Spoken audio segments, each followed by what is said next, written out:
یہ دعا کیا ہے؟ وہ اغننی بفضل کا امن سوا، اور اس کی طاقت کیا ہے اور اس کی تاثیر کیا ہے؟ مثلاً دعا ہے آقا کی بارگاہ میں ایک شخص مقروض، پریشان، غربت اور تنگ دستیوں کا مارا ہوا، حالات کا ہارا ہوا، زندگی سے بیزار، معاشرے نے اس کو، زمانے نے اس کو چھوڑ دیا، معاشرے نے، زمانے نے چھوڑ دیا، اور حضور کی بارگاہ میں حاضر ہوا تو حضور نے فرمایا تو پڑھ اللہم اکفنی بحلالک عن حرام اغننی بفضلک عمن سوا، اللہم اکفنی بحلالک عن حرامک، اللہ میری کفایت فرما، کفایت فرما۔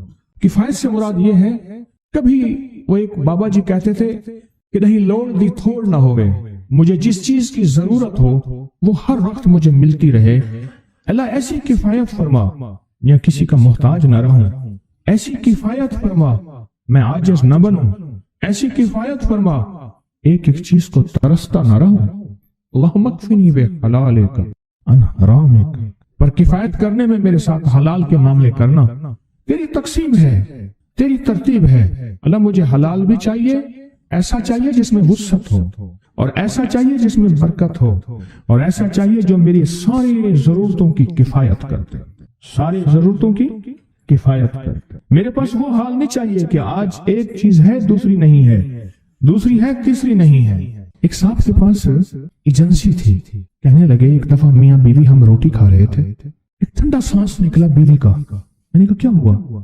کہنے لگے کہ جب میدا ٹھیک تھا تو کھانا نہیں تھا، اب بیماریاں روگ لگ گئے ہیں، کھانے لاجواب ہیں، اس وقت غربت تھی، تنگ دستی تھی، دل چاہتا تھا کھانے کو، طبیعت چاہتی تھی راحت کو، اب وہ نہیں ہے، اور جب سے یہ دعا پڑی ہے پھر رب نے وسعت کے دروازے کھولے۔ اس نے ایک وہ ایجنسی لی تھی جو کوئی نہیں لیتا تھا، بالکل کوئی ایسا ادارہ تھا جس کا سارا نظام ختم ہو چکا تھا، وہ ایجنسی لی کوئی نہیں لیتا تھا، اس نے لے لی، سستی ملتی تھی، لیکن اس کے ساتھ قدرت کی طاقت تھی، قدرت کی قوت تھی، اللہ کا نظام اس کے ساتھ تھا، اللہ کا نظام اس کے ساتھ تھا۔ اللہم اکفنی بحلالک عن حرامک، میں اللہ مجھ سے تجھ سے وہ رزق نہیں مانگتا جو میرا اور میری نسلوں کی کفایت نہ کرے، اللہ وہ رزق مانگتا ہوں جو کفایت کرے، پر حلال مانگتا ہوں، طیب مانگتا ہوں، طاہر مانگتا ہوں، مطہر مانگتا ہوں، حرام نہیں مانگتا۔ حرام جتنا زیادہ ہو جائے ایک وقت آئے گا ختم ہو جائے گا، حرام جتنا پہاڑ بن جائے ایک وقت آئے گا اللہ اس کو ختم کر کے دکھائے گا۔ میں نے ایک جگہ حضرت عبداللہ بن مسعود رضی اللہ تعالیٰ کا فرمان پڑھا، وہ بس ایک دفعہ پڑھا، مجھے نہ بھولا، پھر فرمایا سود کا انجام تنگ دستی اور فقر ہے۔ اور ایک اور صحابی کا قول ہے، اور یہی قول حضرت امام جعفر صادق کا ہے کہ حرام کا انجام فقر اور قلت ہے۔ اللہ مجھے حرام نہیں چاہیے، اور پھر اللہ کہتا ہے اچھا چلو ٹھیک ہے تیری کفایت کر دے۔ اللہ سے ایک بات اور بھی مانگتے ہیں، آگے ذرا سنیں، وَأَغْنَنِي بِفَضْلِكَ، مولا مجھے غنی کر دے، مجھے پتہ ہے تیرے فضل سے کوئی غنی ہوگا، محنت کر کے غنی کوئی نہیں ہوگا۔ کمال دعا ہے، وَأَغْنَنِي بِفَضْلِكَ، اغننی، مجھے تیرے فضل سے غنی ہونا ہے۔ میں جا رہا تھا، سیڑھی رکھی ہوئی تھی لمبی بڑی اونچی، اور سر پہ گارے کا تھال تھا اور ایک بندہ چڑھ رہا تھا، میں نے دیکھا میرا کلاس فیلو ہے، وہ اس وقت تک قدم اتنے چڑھ چکا تھا کہ چھت پہ گارا دینے گیا، آگے ایک اور مزدور کھڑا تھا، اس نے چھت کی لپائی ہو رہی تھی، چھت کی لپائی ہو رہی تھی بھوسے والے گارے سے۔ تو جب وہ نیچے اترا تو میں نے اس کو آواز دی، اس نے پہچان لیا، میں نے اس کے والد کو مزدوری کرتے دیکھا تھا، اور اس کو سنا تھا کہ اس کا دادا بھی مزدوری کر رہا اور وہ آج بھی مزدوری کر رہا۔ وَأَغْنَنِي، اللہ مجھے غنی کر دے، بِفَضْلِكَ، ہوگا تیرے فضل سے۔ محنت شرط ہے، یہ لفظ ہمیشہ یاد بھی رکھے، غور بھی سنیں، محنت شرط ہے، پر محنت پہ فیصلے شرط نہیں ہے کہ محنت فیصلے جو ہیں وہ محنت پہ ہو جائیں، نا ہاں محنت شرط ہے، محنت شرط ہے، محنت پہ فیصلے شرط نہیں ہے۔ کتنے ساری عمر محنت کرتے کرتے کرتے کرتے ساری عمر محنت کرتے بندے ختم ہو گئے۔ وَأَغْنَنِي بِفَضْلِكَ عَمَّن سِوَا، اور مولا ایک شفقت یہ کرنا، مجھے کسی کا محتاج نہ کرنا، امن سوا، کسی کے در در کا بھکاری نہ بنانا، کسی کا محتاج نہ کرنا، اللہ کسی کا منگتا نہ بنانا، اللہ کسی کا سوالی نہ بنانا، اللہ مجھے عاجز نہ بنانا۔ وَأَغْنَنِي بِفَضْلِكَ عَمَّن سِوَا، اتنی طاقتور دعا ہے، اور دعا کے اندر کی طاقت کو پرکھیں، اندر کے مفہوم کو دیکھیں، اندر کے ترجمے کو دیکھیں۔ آج بھی پڑھیں گے، کل بھی پڑھیں گے، لیکن یاد رکھیے گا اس کی تعداد کو نہ دیکھیں۔ اللہ کی ہاں قیامت کے دن سننا غور سے، عدد نہیں تولے جائیں گے، عدد کے اندر خلوص اور اخلاص تولا جائے گا۔ اس عدد کے اندر اس کا اخلاص کتنا ہے، اس کی طلب کتنی ہے، اس کی للہیت کتنی ہے، اس کی تڑپ کتنی ہے، اور اس کا جذبہ کتنا ہے، اللہ کے ہاں یہ تولا جائے گا۔ اور پھر اگلی بات، وہ عمل جس مجاہدے سے کیا جائے گا، جس قربانی سے کیا جائے گا، جیسے آپ چوکنا ہو کے جاگ کے توجہ سے میری بات سن رہے ہیں، اس مجاہدے سے ایک نور ملتا ہے، وہ نور تولا جائے گا۔ اس مجاہدے سے نور ملتا ہے، اس مجاہدے سے گھروں کو چھوڑا، آپ آخری عشرے کے اعتکاف میں آپ پھر اس وقت جائیں گے جب اعتکاف ختم ہو جائے گا۔ یہ جو قربانی ہے اللہ کے لیے کی ہے، اس مجاہدے پہ جو مجاہدہ آیا، اس قربانی پہ جو قربانی آئی، کبھی جاگنے کی، کبھی ٹیک ہٹانے کی، کبھی توجہ کرنے کی، کبھی اپنی چاہتوں کو توڑنے کی، اس پہ نور ملتا ہے۔ یہ نور قیامت کے دن ترازو میں تولا جائے گا۔ وَأَغْنَنِي بِفَضْلِكَ عَمَّنْ سِوَاكَ، مولا مجھے غنی کر دے، اور مجھے پتہ ہے غنی تیرے فضل کے بغیر کوئی نہیں ہوگا۔ میرے حضور کا فرمان صلی اللہ تعالی علیہ وسلم، فرمان جو ایک مرتبہ سورت اخلاص پڑھتا ہے اس پر برکت نازل کی جاتی ہے۔ برکت، یہی برکت ابھی کہہ رہا ہوں۔ کچھ نہ رہا، منگتا ہو گیا، کچھ نہ رہا، خالی ہو گیا، برکت نہیں تھی، کثرت تھی۔ اور جو ایک دفعہ سورت قل ہو اللہ پڑھتا ہے، اللہ اس پہ کیا نازل کرتا ہے؟ اور بولو۔ اور جو 40,000 دفعہ پڑھے گا اور بے بہا پڑھے گا، بولو اس پہ کیا برکتیں نازل ہوں گی، اس پہ کیا برکتیں ہوں گی۔ جو ایک دفعہ سورت قل ہو اللہ، میرے آقا کا فرمان ہے، حضرت انس رضی اللہ تعالیٰ عنہ میرے حضور کے غلام اس کے راوی ہیں، فرمایا جو ایک دفعہ سورت اخلاص پڑھے گا اللہ پاک اس پہ برکت نازل فرماتے ہیں، اور جو 2 مرتبہ پڑھے گا اس کے اہل و عیال پہ پھر برکت نازل فرماتے ہیں۔ پہلی دفعہ پڑھے گا اس پہ، دوسری دفعہ پڑھے گا اللہ اس کے فیملی، اہل و عیال پہ، اور جو 3 مرتبہ پڑھے گا اللہ اس کے تمام پڑوسیوں کو برکت عطا فرماتا ہے۔ ہاں، ایک اللہ کے ولی تھے، ان کا مکان بک رہا تھا، سب نے آ کے بولی لگائی، 1,000 کی، 2,000 کی، ایک کہنے لگا 10,000 میں دے دے، وہ بھی آگے درویش تھا، اس نے کہا میرا مکان 10,000 میں تو ہے ہی نہیں، تو اتنی کیوں لگا رہا؟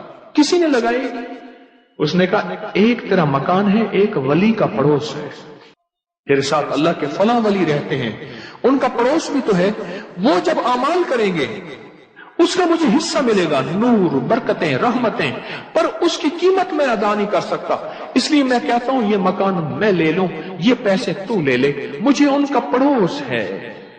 اس لیے فرمایا جو 3 دفعہ پڑھے گا اس کے تمام پڑوسیوں کو برکت حاصل ہوگی۔ برکت جس کو مل جائے نا، اللہ سے مانگا کرے، اللہ مجھے برکت دے، میری نسلوں میں برکت دے، میری ایمان میں برکت دے، میرے رزق میں برکت دے، میری صحت میں برکت دے، میری چاہت میں برکت دے، یعنی چاہت کون سی؟ تجھے چاہنے اور تیرے حبیب کو چاہنے۔ اے اللہ میرے قدموں میں، میرے سونے میں، میرے اٹھنے میں، میرے گھر میں، میری زندگی میں، اور قیامت تک کی میری نسلوں میں، اور حتیٰ کہ میری قبر میں بھی برکت دے۔ جو برکت والی جو قبر دے گا تو حد نظر ایسی ہوگی، اور مولا ایسی برکت دے کہ میری عزت میں برکت دے، میرے وقت میں برکت دے، وقت میں برکت دے۔ مانگے اللہ سے برکت، اللہ سے برکت مانگے۔ اور جو برکت والے اعمال ہیں، میں سدا ایک بات عرض کرتا ہوں، آج بھی عرض کر رہا ہوں، جو برکت والے اعمال ہیں ان کے متلاشی رہا کریں، تلاش میں رہا کریں، کس عمل میں برکت ہے، کس عمل میں برکت ہے، کس عمل میں برکت ہے، کن لفظوں میں برکت ہے، کن بولوں میں برکت ہے، کن حرفوں میں برکت ہے، کس مجمع میں برکت ہے، کس دعا میں برکت ہے، کن قدموں میں برکت ہے، کن قدموں میں برکت ہے۔ برکت کے متلاشی، برکت کے منگتے، برکت کے بھکاری۔ جو 3 دفعہ سورت اخلاص پڑھتا ہے، فرمایا جو 3 مرتبہ پڑھے گا تمام پڑوسیوں کو برکت حاصل ہوتی ہے۔ تمام پڑوسیوں کو برکت حاصل ہوتی. اور فرمایا جو 12 مرتبہ پڑھے اللہ جنت میں 12 محل بنا دیتے. واہ مولا، یہ تیری رحمت ہے، اتنی تیری عطائیں. قیامت کے دن ایک بندہ جائے گا، ذرا غور سے سننا. اللہ پاک فرمائیں گے اتنے تیرے حج، اتنے عمرے، اتنی تسبیحیں، اتنی زکاتیں، اتنے صدقے، اتنے خیرات، اتنی عبادتیں، اتنی فلاں. تو اللہ پاک سے عرض کیا کہ اللہ میں اپنے لفظوں میں کہہ رہا ہوں، اللہ فرشتے کسی اور کا ڈیٹا اٹھا کے لے آئے، یہ میرا تو ہے ہی نہیں، میں نے تو نہیں کیا. اللہ پاک فرمائیں گے آج انصاف کا دن ہے. اس لیے انگریز نے قیامت کے دن کا نام رکھا ہے the day of judgement. Judgement ہوگی ہر چیز کی. آج انصاف کا دن ہے. تو نے خود نہیں کیا تھا بلکہ ذریعہ بن گیا تھا لوگوں کے لیے. ذریعہ بن گیا تھا، تو ذریعہ بنا تھا. انہوں نے ایک نے 10 کو بتایا، سمجھنا ذرا، 10 نے 40 کو، 40 نے 100 کو، 100 نے 200، 1000 کو بتاتے گئے. ان سب کا جتنا ملا اتنا تجھے بھی تیرے نام اعمال میں لکھا جاتا گیا، لکھا جاتا گیا، لکھا جاتا گیا. تیرے نام اعمال میں بھی اور اس کے نام اعمال میں بھی کمی نہیں ہوئی. ذریعہ جو تو بنا تھا، ذریعہ جو تو بنا تھا. حضرت امام موسیٰ کاظم سبحان اللہ فرمانے لگے ایک دفعہ، اے اللہ میری ساری نیکیاں صدیق اکبر کو دے دے. تو انہوں نے پوچھا کیوں؟ فرمایا اللہ کے حبیب کے بعد امت کے لیے ذریعہ وہ بنے ہیں، قیامت تک جتنی بندہ نیکیاں کرتا رہے گا، کرتا جائے گا، اس سب کا حصہ صدیق اکبر رضی اللہ تعالیٰ عنہ کے حصے میں لکھا جاتا جائے گا. جو 12 دفعہ پڑھے گا جنت میں اللہ اس کے لیے محل، جنت میں اللہ اس کے لیے محل، جو 12 دفعہ پڑھے گا جنت میں اللہ اس کے لیے محل کا انتظام فرمائیں گے اور 12 محل اس کے لیے. اور اگلا بات سنو، محافظ فرشتے کہتے ہیں چلو ذرا ہم اپنے بھائی کا محل تو دیکھائیں. جو ارد گرد محافظ فرشتے ہیں جب 12 دفعہ پڑھے گا اور 12 محل بن جائیں گے. اور ایک محل کیسے ہوگا؟ اس میں 70,000 کمرے ہوں گے، ہر کمرے کے 70,000 دروازے ہوں گے، ہر دروازے کے اندر 70,000 غلام ہوں گے، ہر کمرے میں 70,000 کھانے ہوں گے، رنگا رنگ کی محفلیں ہوں گی. اللہ کے علم میں ہے کیا ہوگا اور کیا ہوگا، کیا ہوگا اور، لیکن ہے حق. اندیکھے سودے حق ہوتے ہیں. 70,000 محافظ فرشتے کہتے ہیں چلو دیکھیں ذرا اپنے بھائی کا محل تو دیکھیں. اور اگلا فائدہ سنیں اور بڑا مبارک فائدہ، اور وہ کہ جو 100 مرتبہ سورۃ قل ہو اللہ پڑھتا ہے، 100 مرتبہ اللہ اس کے 50 سال کے گناہ معاف کر دیتے ہیں. 50 سال کے گناہ معاف کر دیتے ہیں. اور جو حقوق ہیں وہ جا کے علماء سے پوچھے اور ان کا ازالہ کرے، اور باقی گناہ اللہ نے 50 سال کے معاف کر دیے. کتنی دفعہ؟ صرف 100 دفعہ. رشتے ایک دوسرے کو کہتے ہیں ذرا چل کے دیکھائیں اپنے یار کا محل تو دیکھائیں، محفل تو دیکھائیں. اور جو 100 مرتبہ پڑھے گا اللہ اس کے 50 سال کے گناہ معاف کر دے گا. اللہ کہتے ہیں جا، کیوں پریشان ہے؟ نہیں خوف نار جہیم کا کہ کرم ہے مجھ پہ کریم کا، میں مداح آل رسول ہوں، یہی آخرت کا سامان ہے. اللہ کہتے ہیں جا معاف کر دیا. اور اگر 400 مرتبہ سورۃ اخلاص پڑھ لے اللہ اس کے 100 سال کے گناہ معاف کر دیتے. میرے حضور کے ایک ایک فرمان میں سچ ہے، حقیقت ہے، حقیقت ہے. اگر زندگی کے سبق میں آگے بڑھنا ہے، کامیابیاں آگے اور سبقت لے جانا ہے، ان فرامین پہ عمل کریں. یہ جو چھوٹی چیزیں میں نے آپ کی خدمت میں عرض کی ہیں ان پہ عمل کریں. آئیں پھر ایک اور چیز بھی تحفہ دیتا ہوں. حضرت امام حسن کا یہ وہ گھرانہ ہے اہل البیت کا جن کی برکتوں سے معاشرے کو، زمانے کو دنیا بھی ملی، دین بھی ملا، عشق بھی ملا، حرمت بھی ملی، عزت بھی ملی، وقار بھی ملا، مانگنا بھی ملا، رونا بھی ملا، اشک بھی ملے، آنسو بھی ملے، اور اللہ کے خزانوں سے لینے کا مزاج بن گیا. اللہ سے لینے کا مزاج انہوں نے بنایا. امام حسن بیٹھے تھے جو حضرت امام حسین کے بڑے بھائی تھے رضی اللہ تعالیٰ سلام اللہ رضوان اللہ تعالیٰ علیہ اجمعین. تو آپ کی خدمت میں ایک شخص آیا، کہا کہ فصل جو ہے وہ میری بہت زیادہ، اس کے کھجور کی بارش ہی نہیں ہے، اور میں نے کچھ جو بیے ہوئے ہیں، کچھ فلاں چیز ہے، بارش ہی نہیں ہے، بارش کی دعا فرما دے۔ پھر میں دعا کرتا ہوں تو ایسا کر، سارا دن استغفر اللہ پڑھا کر، استغفر اللہ استغفر اللہ استغفر اللہ استغفر اللہ۔ وہ چلا گیا۔ ایک اور آیا، یرسل السماء علیکم مدرار، بارش۔ ایک اور آیا، کہا کچھ بھی نہیں ہے۔ ایسا ممکن ہے کہ میں مالدار ہو سکتا ہوں؟ ہاں ہو سکتا ہے۔ فرمایا سارا دن استغفار کیا کر، استغفر اللہ استغفر اللہ۔ ایک اور آیا، کہا گھر نہیں ہے، جھونپڑا بھی نہیں ہے، کہ مجھے گھر مل سکتا ہے؟ فرمایا ہاں مل سکتا ہے۔ فرمایا کیا؟ میں استغفار کیا کر، سارا دن استغفر اللہ پڑھا کر، بہت پڑھا کر۔ ایک اور آیا، اس نے کہا میں چاہتا ہوں میرے باغ ہو اور میں باغات کا مالک ہوں، مجھ جیسا فقیر تنگ دست ایسا ہو سکتا ہے؟ میں ہو سکتا ہے۔ میں کیا؟ میں استغفار کیا کر۔ جو سائل آ رہا تھا اسے استغفار بتا دے۔ جب سارے سائل چلے گئے تو غلام نے پوچھا، آقا آج آپ نے ہر بندے کو استغفار ہی بتایا ہے، کیا وجہ ہے؟ اور میں اللہ نے قرآن میں فرمایا ہے کہ جب تم استغفار کو لازم پکڑو گے، جب استغفار کو لازم پکڑو گے، پھر میں بارشیں برساؤں گا، پھر میں پھل دوں گا، پھر میں بیٹے دوں گا۔ اس میں ایک سائل وہ بھی آیا تھا جس کی اولاد نہیں تھی، اسے بھی فرمایا استغفار کر، اور اس نے میاں بیوی نے خوب استغفار کیا اور اپنے بیٹے عطا مدرارا بے اموال و بنی انہارا، بیٹے، نہریں، نعمتیں، میوے، رزق، استغفار۔ اچھا استغفار سے مراد کیا ہے؟ استغفار، میں کسی ملک کے ایئرپورٹ پہ جا رہا تھا تو ایک صاحب نا 4 ویل والا وہ بڑا سا وہ تھا بریف کیس، اس کے ہینڈل سے اس کو چلائے جا رہے تھے ایسے تیزی سے، تو ایک دم فلائٹیں نکل رہی تھیں راستہ، تو ایکسکیوز می ایسے کرتے نا، یوں نکل رہے تھے، تو مجھے استغفار یاد آیا، اور ایکسکیوز می کہتے تھے نا لوگ راستہ دے دیتے تھے۔ اچھا جب بندہ استغفار کہتا ہے، استغفار کرتا ہے، ایسی راہیں کھل جاتی ہیں، ایسے راستے کھل جاتے ہیں، ایسی منزلیں آسان ہو جاتی ہیں۔ کیوں؟ فرمایا تم سارے کے سارے خطا کار، آقا کا فرمان ہے، مفہوم ہے، اور بہترین خطا کار وہ ہے جو توبہ کرنے والا۔ استغفار کے معنی یہ ہے کہ اللہ میں اعتراف جرم کرتا ہوں، اعتراف جرم۔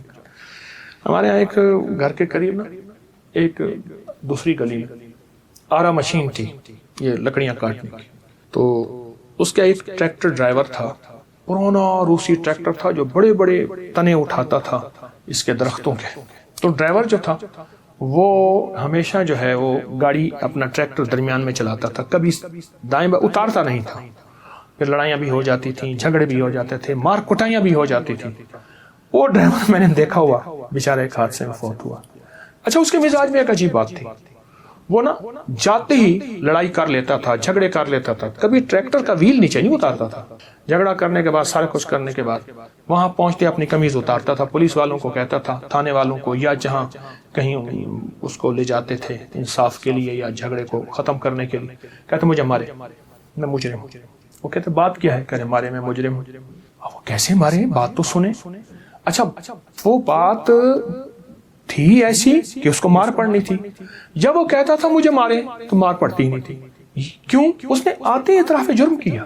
جو استغفار کرتا ہے وہ سارا دن جرم کا اعتراف کرتا ہے، مولا میری تنہائیاں بھی داغدار ہیں، میری آنکھیں، میرا دل، میرے جذبے، مولا میری دن رات سارے داغدار ہیں، مجھے اپنی پستی پہ شرم ہے، مجھے اپنی پستی پہ شرم ہے، تیری وسعتوں کا خیال ہے، پر اپنے دل کو میں کیا کروں، اسے پھر بھی شوق وصال ہے، یاد میں تیری سب کو بھلا دوں، کوئی نہ مجھ کو یاد رہے، کچھ تجھ پہ سب گھر بار لٹا دوں، خانہ دل آباد رہے، نظر سے اپنی سب کو گرا دوں، فقط تجھ سے فریاد رہے، یار رہے یا رب تو میرا، اور میں تیرا یار رہوں، ہر وقت ذکر و فکر میں تیرے، مست رہوں سرشار رہوں، ہوش رہے نہ مجھ کو کسی کا، مگر میں تیرا ہوشیار رہوں۔